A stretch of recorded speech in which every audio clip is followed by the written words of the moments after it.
¿Qué tal? Muy buenos días, bienvenidos a 30 minutos. Durante la próxima media hora vamos a hablar de enigmas, de misterios, y lo hacemos ya con una persona que no es la primera vez que pasa por aquí, por este plató de 30 minutos. José Gregorio González, escritor y periodista. ¿Qué tal, José Gregorio? Buenos días. Buenos días, Estíbaliz. Además, compañero del programa Crónicas de San Borondón en Canarias Radio La Autonómica. Y decimos que no es la primera vez, José Gregorio, porque en su momento viniste a presentarnos tu libro, Canarias, Tierra, Territorio del Misterio. Y en esta ocasión podemos dar buenas noticias porque en apenas un año, José Gregorio, este libro ya ha alcanzado su tercera edición. Sí, hombre, desde luego que es una buena noticia. Yo soy el primero en alegrarse por la aceptación que ha tenido, sobre todo también teniendo en cuenta que vivimos unos tiempos en los que el mundo del libro pues no está saliendo bien parado. Hay muchas novedades al año, hay un avance muy pujante del libro electrónico y bueno, en fin, que el libro en papel pues tenga aceptación y pueda sobrevivir en el mercado siempre es motivo de alegría, y en este caso, por lo que a mí me toca, pues evidentemente me siento muy satisfecho, ¿no? Bueno, está visto que los temas de misterio entonces interesan, ¿no?, a la población. Los temas de misterio, Estíbaliz, efectivamente interesan y bastante a la población, ¿no? Los datos están ahí. Lo del libro es una mera anécdota si tenemos en cuenta otro tipo de periodismo, de misterio, otro tipo de formatos en los que está presente de forma explícita o implícita lo misterioso, lo potencialmente inexplicable, ¿no? Es indiscutible. De hecho, cuando vemos información de ciencia y vemos que tiene un eco mediático importante, generalmente han estado jugando con conceptos como misterio e enigma para hablar de astronomía, por ejemplo, o hablar de arqueología, aunque no serían temas propiamente inexplicables, sí que se utiliza ese lenguaje, esos recursos, porque llaman la atención, son como fuegos artificiales que logran que el público fije su atención en ellos y a partir de ahí se desarrolla la información. Entonces, efectivamente interesa, y propiamente hablando del misterio en sí, interesa también porque en mayor o menor medida casi todo el mundo ha tenido algún tipo de contacto con lo que potencialmente es inexplicable, tanto a título personal o en el seno de su familia o entorno más cercano. Bueno, el caso es que aquí en este libro haces un poco una recopilación de todas las investigaciones que has llevado a cabo a lo largo de tu historia y de tu faceta de investigador, ¿no? Sí, hay buena parte de estos temas, algunos de ellos incluso me acompañan desde hace décadas, son temas que permanecen abiertos para mí, sobre los que procuro seguir indagando cada cierto tiempo, pues casos como por ejemplo el del accidente de los rodeos, que siempre te puede proporcionar alguna novedad. Otros son casos más puntuales, que en un momento determinado algún testigo, alguna persona que estaba viviendo algo extraño o que había vivido algo extraño, pues se puso en contacto conmigo y pudimos investigar, conocer de primera mano ese incidente, ¿no? Entonces hay un amplio abanico, evidentemente, Estíbaliz, te aseguro que no son ni un 10% de los casos que he podido conocer y en los que he podido indagar, y te aseguro también que en este último año, desde que salió el libro, los nuevos fenómenos, las nuevas historias que han surgido por es decir, parte de lectores, han surgido más fenómenos muchísimo. A continuación de este libro, ¿no? Y además fenómenos que jamás habría imaginado que me podría ver en ellos, ¿no? Es decir, que podría haber tenido acceso a ese tipo de casos que han surgido por parte de lectores o de no lectores, de gente que se acercaba a las presentaciones o a algún evento organizado en torno al libro. Y te han contado algún testimonio. Claro, y que aprovechaba el momento, el receso, para hacerte algún tipo de confidencia, algo que evidentemente, por un lado, te honra, puedes decir, bueno, de alguna forma me he ganado a priori cierta confianza para recibir ese testimonio, y después te congratula en el sentido del caso en sí, que son apasionantes en muchas ocasiones y a veces vienen acompañados de material gráfico o de testimonios adicionales que los convierten aún en más interesantes. ¿Y de dónde partió esta inquietud por estos enigmas y estos misterios, José Gregorio? Ese es el gran misterio que me queda por resolver, Estíbaliz, porque fíjate que me recuerdo en la infancia ya interesado por estas cuestiones, es decir, no encuentro un punto y aparte, a partir del cual me interesé por estos temas, sino es una cosa como que fue paulatina, y ya cuando pues podía coger la guagua yo solo, me recuerdo ya, pues me veo entrevistando testigos, ¿no? Haciendo kilómetros y kilómetros en guagua, para localizar, para ir visitar el escenario de un lugar donde se habían visto ovnis, donde se decía que se habían visto fantasmas, o buscando parajes idóneos para grabar psicofonías. Es decir, es una cosa que desde que era pequeño, ¿no? Lo que pasa es que ya cuando ya un poco más jovencito, 11, 12 años, ya fue cuando empecé a hacer mis primeros escarceos con la investigación, ¿no? Y así hasta ahora. ¿Y quién fue Jiménez del Oso para ti? Bueno, es un referente, indiscutiblemente. Fue un personaje que hasta que no lo conocí, personalmente me impresionaba muchísimo la estética, ¿no? Era el personaje en sí, ¿no? El televisivo. Después, en las distancias cortas, era una persona con un extremado sentido del humor. Algo común. ¿Lo llegaste a conocer, sí, José Gregorio? Claro, y por eso te decía que mientras no lo conocía era alguien que te podía llegar hasta dar hasta miedo, ¿no? Ya en las distancias como cortas... algo siniestro, ¿no? Claro, es que formaba parte de esa estética, ¿no? De la imagen que él había proyectado, que había dado y que reflejaba la divulgación de estos temas durante décadas en nuestro país. Después ya con el tiempo sí le pude conocer personalmente, y en el tú a tú era un personaje, un tipo absolutamente entrañable, con un sentido del humor que chocaba mucho con esa imagen severa que daba, y que sabía, era un auténtico sabio, sabía muchísimo de estos temas, no en vano era psiquiatra, dominaba la divulgación como nadie, tenía una capacidad para plantear los temas increíble, y además con él compartía pasión por algunos temas, ¿no? Su gran campo de acción, ese que le apasionaba muchísimo a él, eran las culturas antiguas, los misterios arqueológicos, las civilizaciones perdidas, y ese es un tema que a mí también me apasiona de una forma especial, con lo cual pues, fue una sintonía muy importante con él. ¿Y cómo han cambiado las cosas desde la época de Jiménez del Oso hasta estos días? Porque la tecnología también ha evolucionado muchísimo. Claro, han cambiado para bien y para mal. O sea, desde el punto de vista mediático, hoy estamos hablando y dedicando 30 minutos a hablar de misterios en otras franjas horarias o en una franja horaria donde no suele ser habitual, ¿no? Hay un Internet ha revolucionado el tema, facilitando el acceso a la información, pero como punto negativo, creo que eso es algo común a todos los ámbitos del conocimiento, hay información que no se adapta a la realidad, y la difusión de bulos o de fraudes es mucho más fácil ahora que antes. De hecho, hoy en día, Estíbaliz, también se prestarán algunos de esos bulos más al montaje, ¿no? Sí, de hecho, lo que te iba a decir es que hoy en día hay una cantidad enorme de material gráfico, de filmaciones en Internet, en su inmensa mayoría falsos, y serían indistinguibles prácticamente de filmaciones auténticas, salvo que las sometas a un análisis meticuloso, un análisis técnico, y no siempre se tienen los recursos para poder hacer ese tipo de análisis, con lo cual en muchas ocasiones ya por precaución, casi como una vacuna, cuando nos llega una filmación o una fotografía que sea muy buena, tanto por ejemplo un avistamiento ovni o de un supuesto espectro en algún lugar, o incluso de fenómenos paranormales como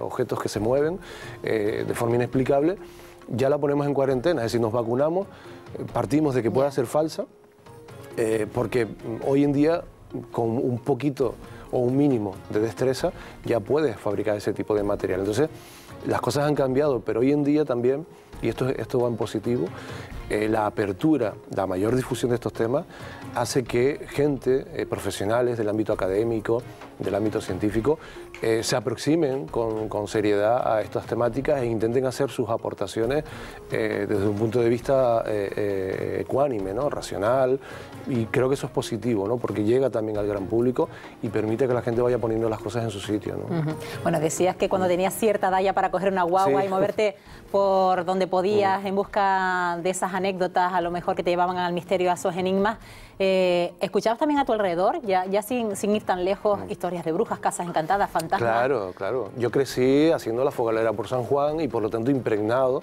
de las tradiciones mágicas, de fijar la atención en determinadas fechas del año como días en los que era más propicio que las brujas aparecieran o que los encantamientos se pudiesen dar, ¿no? Es decir, yo también crecí en eso, ¿no?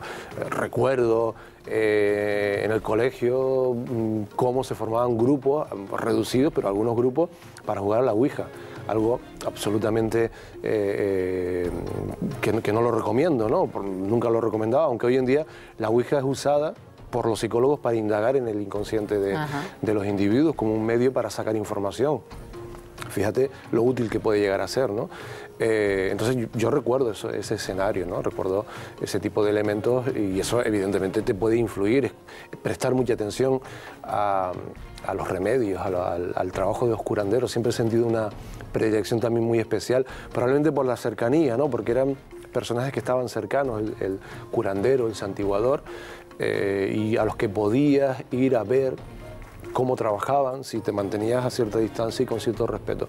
Yo recuerdo que una de las primeras investigaciones que pude hacer, siendo un crío, fue precisamente esa, estar cerca de curanderos para ver cómo trabajaban o de santiguadores, ¿no?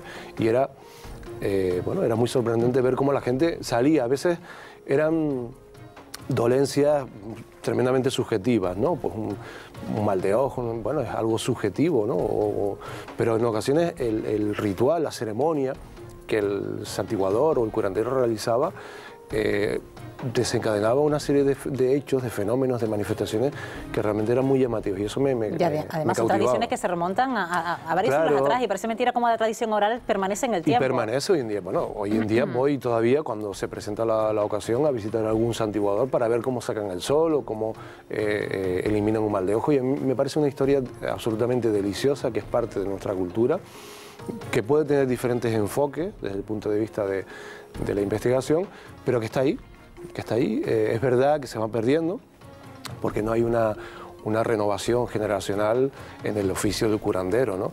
Tal vez un poco en el de los esteleros, que son esos que se dedican a trabajar con los huesos, ahí sí, porque hay un poco más de mecánica, de técnica, y se acerca un poco más a la fisioterapia, ¿no?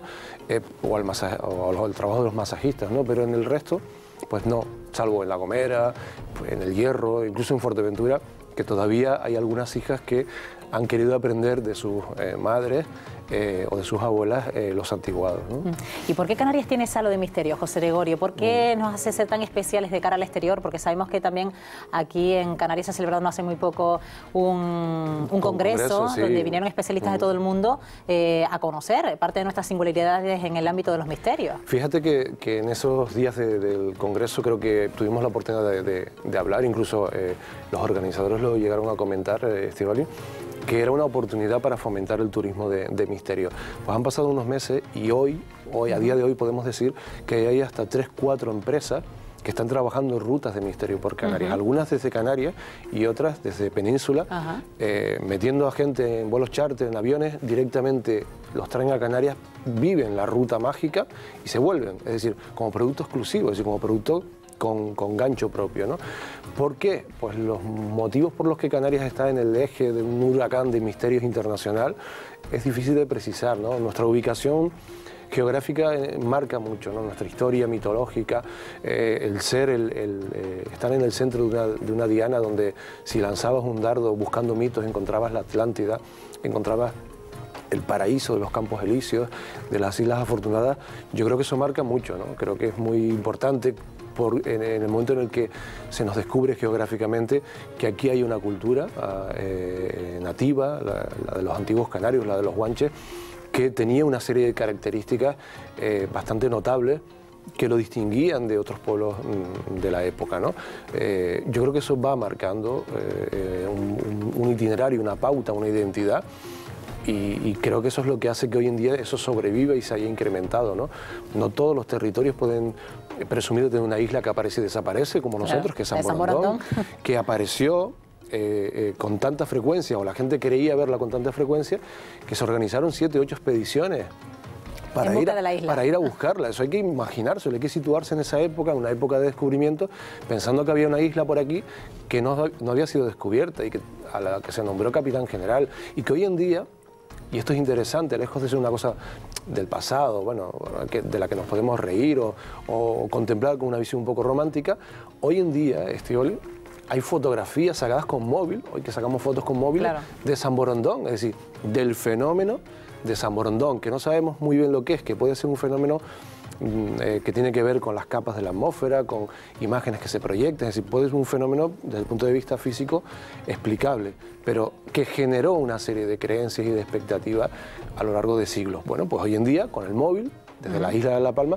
se han tomado fotografías de San Borondón y a mí eso me parece también como muy delicioso y entrañable, como lo de los curanderos que te decía. Bueno, y a colación de eso que dice, de esa gente que todavía saca fotos con las nuevas tecnologías de fenómenos tan misteriosos como puede ser la isla de San Borondón, José Gregorio, ¿qué hay del escepticismo? ¿Quiénes son los lectores de este libro? ¿Gente escéptica o gente que realmente le gusta el mundo de los misterios y que lo vive con cierta intensidad? Bueno, yo te diría, te voy a decir una cosa, es decir, ser escéptico y vivir con intensidad el mundo del misterio no está reñido. Al contrario, lo ideal sería que ambas cosas fuesen de la mano. Es decir, el escepticismo es una actitud de precaución tremendamente saludable que debemos de ejercitar durante las 24 horas del día, ¿no? Es una cosa que debería ser innato, ¿no? No ser crédulos por naturaleza ante todo. Y de hecho todos los días discernimos, ¿no? Es decir, cuando vamos a un supermercado a comprar algo, nos mostramos relativamente escépticos con respecto a la publicidad de aquellos productos que vamos a comprar. Es decir, ¿qué margen de credibilidad le damos a eso? ¿Será verdad, ¿no? o no será verdad? ¿No? Y tenemos nuestro criterio. Bueno, pues con el mundo del misterio también hay que ejercitarlo, también hay que funcionar así. ¿Será verdad o no será verdad? O sea, ¿por qué creer en la hipótesis menos probable a priori? Pues no hay motivo para ello, ¿no? Entonces esa es la actitud frente al mundo del misterio.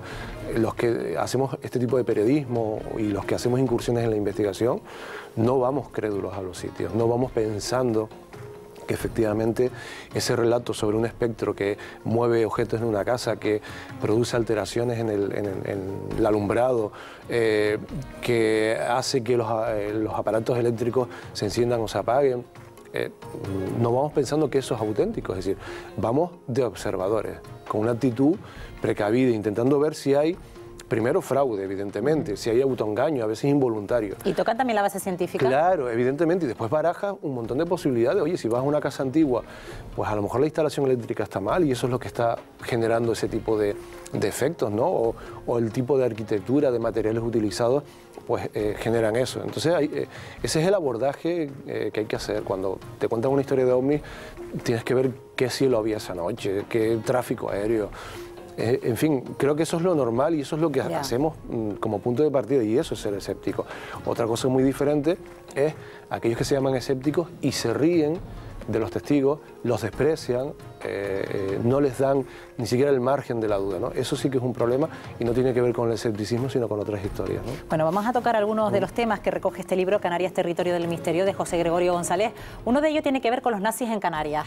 ¿Estuvieron los nazis por aquí? Se habla mucho de una casa en Fuerteventura, la casa de la familia Winter, en la zona de Cofete. ¿Qué hay de cierto detrás de esa casa? Bueno, mira, ahí habría que separar dos cosas. Por un lado, evidentemente, la Villa Winter tiene una historia legendaria, casi mitológica, o casi mítica, mejor dicho, vinculada con los nazis, un tema que ha generado mucha controversia, incluso a los familiares, a los herederos de Gustav Winter, que han intentado lavar la imagen con todo derecho, evidentemente, de su padre, desligándolo de cualquier relación con los nazis, ¿no? Hay algunos documentos, algunos listados donde aparece Winter, el constructor de la casa, como colaborador de los nazis, y después hay otros documentos presentados por la familia donde se les desliga por completo, ¿no? Eso es un asunto complicado porque se habla del aeródromo, que si fue construido antes o después de la guerra, con lo cual hay mucha leyenda. La realidad histórica es que los nazis sí estuvieron, al margen de los Winter, es que los nazis sí que estuvieron interesados en Canarias por varios motivos. Uno muy evidente es el geoestratégico, nuestra ubicación, somos un portaaviones en medio del mar que permitía un trasvase entre continentes. Con varios continentes. Por ejemplo, y si querías en algún momento declararle la guerra a Estados Unidos, fíjate de lo lejos que está, un punto ideal de partida para Alemania sería Canarias, por ponerte un ejemplo, ¿no? Eso por un lado, y es evidente, y la neutralidad un tanto extraña de España en la guerra, pues hacía que se dicen situaciones realmente cómicas donde espías británicos y espías alemanes pues se encontraban en algunas calles de Canarias, ¿no? O sea, esto se dio, ¿no? Y que existiesen planes de invasión tanto por parte de los alemanes como de los aliados. O sea, ambas cosas se llegaron a dar potencialmente y ninguna se materializó, ¿no? Pero después hay un tema muy interesante, que es el que a mí me interesa de forma especial y del que me ocupo en el libro, que era del interés ideológico, del interés misterioso por Canarias. Los nazis creían que descendían de una raza casi de dioses, se creían descendientes en una evolución personal que ellos crearon, en fin, sin base.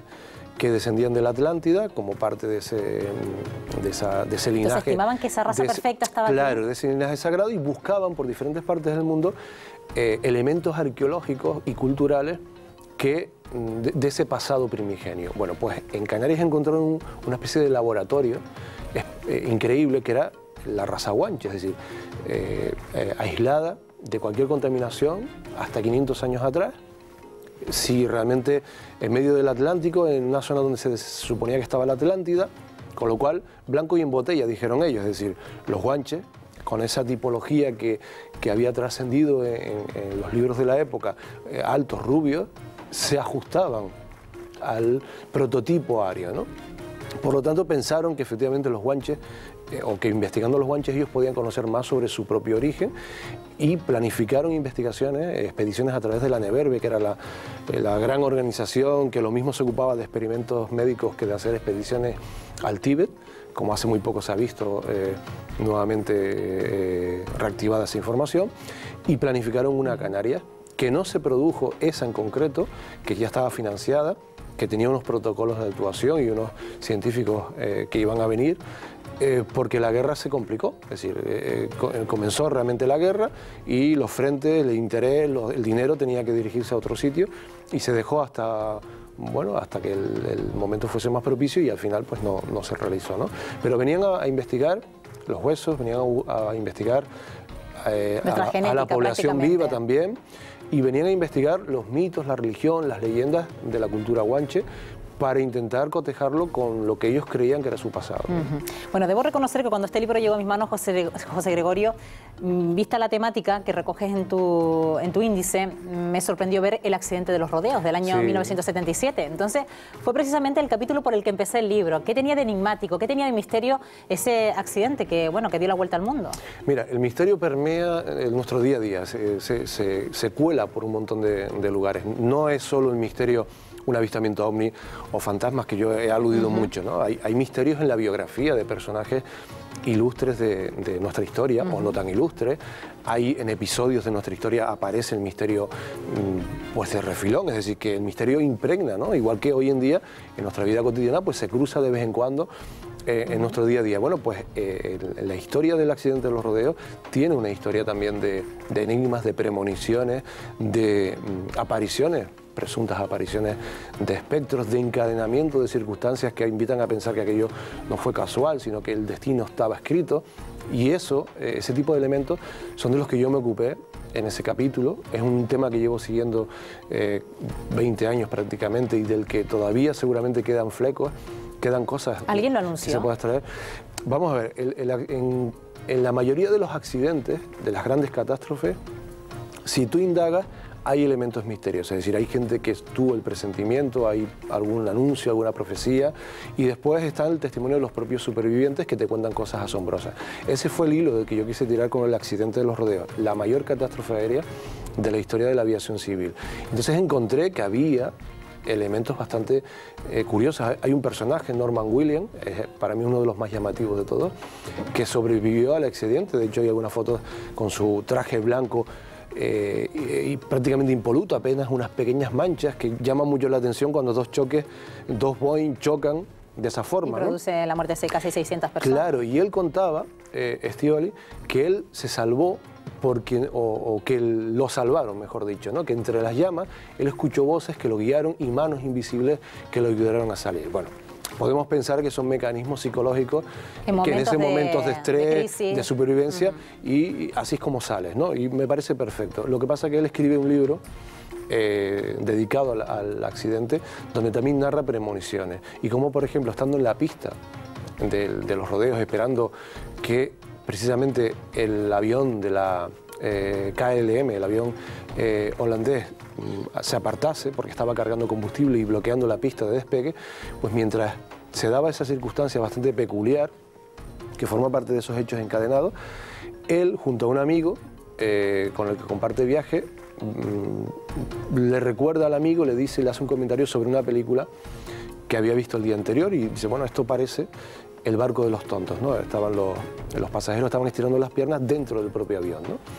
Y él dice, esto me recuerda al barco de los tontos, una película que vi ayer. Bueno, el argumento del barco de los tontos, Stivoli, es el de un crucero que viaja a la eternidad, es decir, sus pasajeros no saben que están muertos y que viajan a la eternidad, ¿no? O sea, fue una premonición, tuvo varios días antes, él recogió premoniciones de otros supervivientes y de gente que al final decidió no viajar también. Y a mí me parece que eso forma parte de la historia del accidente de los rodeos. Hay una premonición también de un caso muy interesante de un estudiante de ingeniería en la Universidad de Duke, en Estados Unidos, que participó en un experimento en esa universidad de parapsicología, y el experimento consistía en proyectarse al futuro en una semana y intentar ver cuál era el titular del periódico de una semana después, ¿no? Él tomaba nota, se guardaba el sobre lacrado en una caja fuerte y se revisaba al cabo de una semana. Bueno, pues en el experimento de esa semana, de la semana anterior, tocaba abrir sobre ese día, el día en el que las noticias del accidente de los rodeos estaban en primera plana de todos los periódicos, y el titular que él había notado y el que aparecía en la prensa local era exactamente el mismo. La mayor catástrofe aérea, 563 víctimas mortales. Es decir, había una precisión increíble. Esa premonición fue objeto de controversia. En aquel momento pensaron que aquello tan preciso tenía que ser fruto del truco, que el estudiante tuvo que haber hecho algo, que no se sabe cómo, pero tenía que haber hecho un truco para poder tener ese acierto. O eso, o la premonición era real. Y al final el asunto se zanjó con que había hecho un truco, aunque nunca reconoció haber hecho un truco y aunque nunca se supo de qué manera lo pudo haber hecho. Entonces, así se resolvió y así se puede escribir esa historia. Pero forma parte de esa otra historia del accidente de los rodeos que va asociada a apariciones de supuestos espectros que deambulan por algunas zonas de los rodeos, de las pistas, y que han sido comunicados por vecinos y gente que vive cerca del aeropuerto. Antes hablamos, José Gregorio, de todo lo que había avanzado en los últimos tiempos las tecnologías. Todavía, a pesar de las nuevas tecnologías, ¿seguimos asistiendo a avistamientos ovnis aquí en Canarias? Todavía seguimos, sí, a pesar de las nuevas tecnologías, y eso es interesante que lo digas porque yo siempre he sospechado que detrás del fenómeno OVNI, incluso de aquellos casos que potencialmente no son explicables, ¿no?, que son misteriosos, siempre he sospechado que se puede esconder una tecnología que no conocemos, una tecnología terrestre, sí. No hablo de algo fuera de nuestro planeta, ¿no?, sino que realmente puede haber aparatos militares que los prueban, que los utilizan. Y que tengan formas extrañas. Y que tienen formas extrañas, incluso a veces experimentos de guerra psicológica, sencillamente, ¿no? Vamos a jugar con la mente de la gente proyectando imágenes. Esto hay mucha casuística al respecto, sí, en otras partes. Por lo tanto, ¿por qué no en Canarias? Yo creo que cierta casuística podría explicarse así, pero es verdad que también hay una serie de casos ovnis que parecen pasarse por el forro, y perdona la expresión, nuestro planteamiento racional, nuestro escepticismo, casos de encuentros cercanos donde el testigo o los testigos no tienen ninguna duda acerca de que aquel objeto extraño, ovalado, discoidal, de 10-15 metros, transparente en ocasiones, que parece comportarse como si fuera un ser vivo, como una membrana, pues está ahí realmente, ¿no?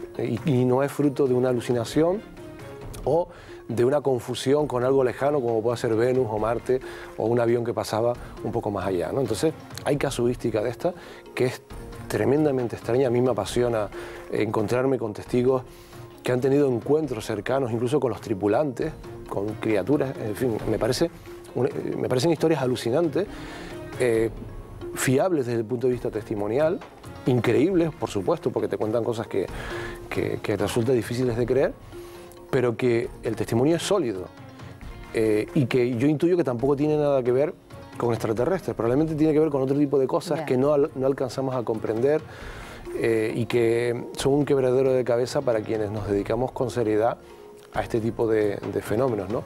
Lo lógico sería, es decir, lo cómodo, más que lógico, sería que cuando te llega un caso de esos lo desestimes y pienses que la persona miente o que la persona, bueno, él no lo sabe, pero se confundió o incluso está mal de la cabeza. Pero la realidad es que ni mienten, ni están mal de la cabeza y saben muy bien lo que han visto y te lo describen muy bien. Con lo cual hay un misterio tremendamente sugerente y atractivo, e incluso magnetizante, incluso, porque cuando lo conoces ya no puedes olvidarte de él, que está ahí y que espera ser resuelto, y hay gente que se dedica pues a investigarlos con seriedad, aunque las respuestas hasta el momento son bastante pocas. Bueno, hemos tocado casi de puntillas algunos de los temas que recoge este libro de José Gregorio González, Canarias, territorio del misterio. Eso sí, al margen de estos casos, José Gregorio, en tu libro también dejas como unos asuntos pendientes que cuentas muy escuetamente, que seguramente en los que profundizarás más adelante. Sí, bueno, pero sí, claro, que nos dejas también con este paladar de seguir hablando. Claro, hay casos, mira, hay temas, por ejemplo, que justo al final del libro menciono como de pasada, el primer encuentro cercano con humanoides que se da en Canarias. Era un caso que en ese momento, en el momento de publicar el libro, estaba investigando.